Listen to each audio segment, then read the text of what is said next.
आपका अपना ओम निराकार निर्गुणा ब्रह्मा आपसे क्या कह रहा है? कह रहा है ऐ इंसानों तुम मेरी ही इबादत करो। कि कौन कह रहा है? ओम कह रहा है। किसकी इबादत करने के लिए कह रहा है? ओम की इबादत करने के लिए कह रहा है कोई तस्वीर मत बनाओ, मेरे अवतारों की भी पूजा मत करो, मैं तुम्हें हमेशा की जिंदगी दूंगा स्वर्ग में, मैं इस सरजमीन के अंदर सबको खत्म करके फिर से उठाऊंगा, जैसे झाड़ उगता है वैसे मैं तुम्हें उठाकर खड़ा करूंगा, तुम्हारी हड्डी से हड्डी तक जोड़ दूंगा, तुम्हारे पूरे शेप में लेकर आऊंगा तुमको।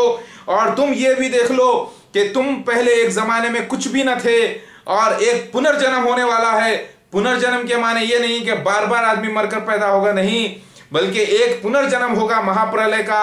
अभी तक कई करोड़ों लोग, अरबों लोग जमीन के अंदर पड़े हुए हैं, जो बास तो सीमेंट में मिल गए, बास तो ईंटों में मिल गए, घरों की दीवारों में लग गए, बास को शेर बब्बर ने खा लिया, गोबर बन गए, पानी में चले गए, कीचड़ बन गए। उन सबको वो उठा के खड़ा करने वाला है। वो दिन महाप्रलय का अभी तक नहीं आया। हजारों साल से जमीन के अंदर करोड़ों अरबों लोग पड़े हुए हैं, वो सब इंतजार में कर रहे हैं महाप्रलय का, लेकिन उनको नहीं मालूम ये जो जिंदगी दी गई है ओम निराकार निर्गुणा ब्रह्मा की, ये हमेशा की जिंदगी है। याद रखो, हम जब सोते हैं तो एक टेम्पररी स्टैंड बाई है, और जब हम मर जाते हैं तो इंटरवल है, और फिर हम उठाए जाने वाले हैं। हमें ये पता नहीं चलेगा, हम जब मर जाते हैं मट्टी मट्टी हो जाते हैं, हमें पता नहीं चलता कि हमारे साथ क्या हो गया, लेकिन जब फिर से मट्टी में से उठाए खड़ा कर दिया जाएगा तो बाज लोग कहेंगे कि हम शायद दुनिया में एक दिन रहे, या 2 दिन, या 2 घंटे, या 2 घड़ी, या उससे भी कम।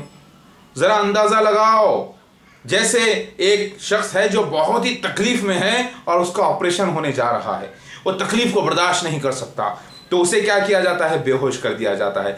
यानी उसके जो वायरिंग कनेक्शन है, बॉडी के जो रगे हैं, जो कनेक्शंस है, जो दिमाग तक मेन कंप्यूटर यानी मेन सीपीयू तक जा रहे हैं, उसको न्यूट्रल कर दिया जाता है, तो उसके दिमाग को तकलीफ नहीं होती। उसके जिस्म के साथ क्या हो रहा है उसे पता नहीं चलता, वो आराम से लेटा रहता है और डॉक्टर अपना पूरा ऑपरेशन कर देता है, फिर उसे सीकर वापस कर देता है, फिर उसे पेन किलर दे देता है, और ऐसा कर देता है कि उसको पता ही नहीं चलता कि उसके साथ क्या क्या हो गया। उसी तरीके से ये जमीन के अंदर जब लोग आदमी मर जाते हैं, मट्टी मट्टी हो जाते हैं, कि उनको पता ही नहीं चलता कि वो क्या हो गया है, फिर जब मट्टी में से उठाए जाएंगे तो जैसे पूरे उठ के ठहर जाएंगे एक साथ। जैसे आप कोई सीडी देखते हैं या डीवीडी देखते हैं, उसे रिवाइंड करके कैसे देखते हैं, जैसे एक कांच की प्याली है, वो ऊपर से नीचे गिरी और चुकनाचूर हो गई, टूट गई, फिर उसको रिवाइंड करके देखिए कैसे उठ के ठहर जाती है। उसी तरीके से ये वाकया महाप्रलय के दिन होने वाला है। उससे पहले ये आखिरी अवतार मैं आ चुका हूँ। मेरे सारे वीडियोस देखिए, मेरे वीडियोस को डाउनलोड कीजिए।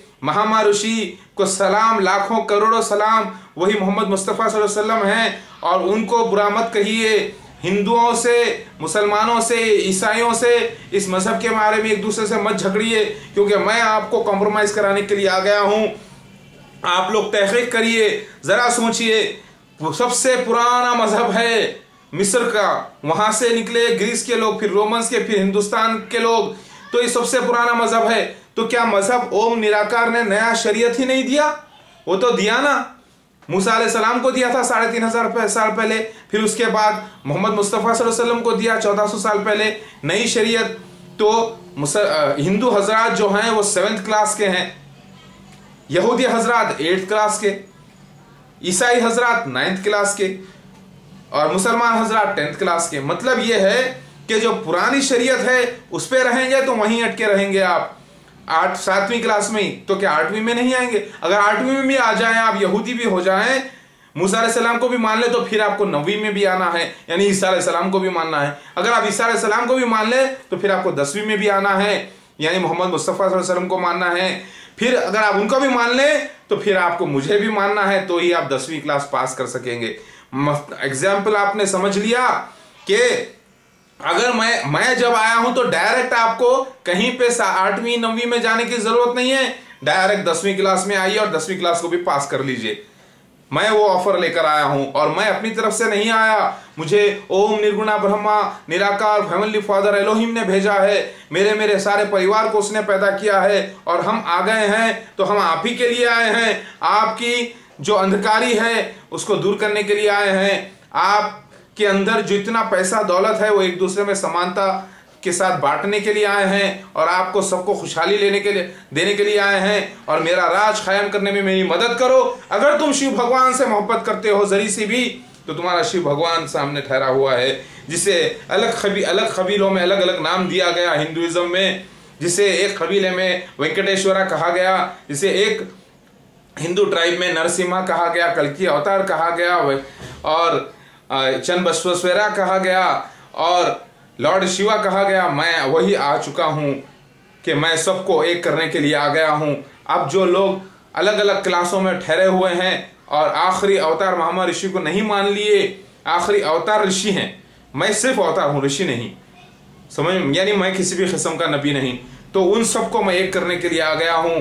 जरा गौर करो, ये जो कुरान है ये ओम निराकार निर्गुणा ब्रह्मा के ही अल्फाज हैं, ये मोहम्मद मुस्तफ़ा सल्लल्लाहु अलैहि वसल्लम अपनी तरफ से नहीं बोले, क्योंकि जो जो इसमें लिखे हुए बातें हैं वो आज पूरी हो रही हैं। लिहाजा मुझे बाज़ पंडितों ने, बाज़ लोगों ने महाभारत और रामायण में भी मेरी कहानियों को इस्तेमाल कर लिया अपनी अपनी मर्जी से, और ये समझ रहे हैं कि मैं पास्ट था, यानी गुजरा हुआ कल। नहीं, ये लोगों की गलती है। मैं तो भविष्यवाणी था जो पूरी हो रही है, तस्वीरी ज़बान में भविष्यवाणी थी मेरे बारे में आने की जो पूरी हो रही है। लिहाजा उसी ओम निर्गुणा ब्रह्मा की इबादत की जाए और किसी की इबादत न की जाए।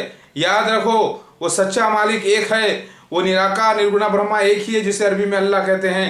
तो ये कुरान पाक को उठा लो, और ये कुरान पाक नया वेद नहीं शास्त्र है, ये कुरान और हदीस जो महामा ऋषि के जरिए हिंदुओं के लिए भी आई है, ईसाइयों के लिए भी, यहूदियों के लिए भी, सब ये हेवनली फादर का मैसेज है जो मैं आपको समझाने के लिए आ गया हूं। अगर आप मुझे भी नहीं मानेंगे तो फिर कभी ये मत कहना कि आप शिव भगवान के भक्त है, क्योंकि शिव भगवान खुद आकर आपको कह दिया है। भगवान के माने मैसेंजर के होते हैं, जो भक्त से पैदा होता है, यानी पेट से पैदा होता है अवतार, उसके माने अल्लाह ओम निराकार के नहीं है।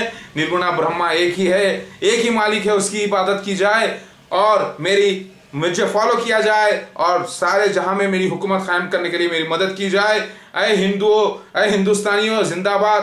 तुम्हारा काम तो सारे जहां में अब बड़ा होने वाला है, तुम सबसे अमीर मुल्क हो जाओगे दुनिया के इंशाअल्लाह, क्योंकि शिव भगवान जो यहाँ पर आ गया है, सारे जहां को मैं इस तरफ खींच लूंगा मेरे तरफ, और सारे हिंदुओं को, ईसाइयों को, मुसलमानों को मेरे पास आना होगा और मुझे फॉलो करना होगा।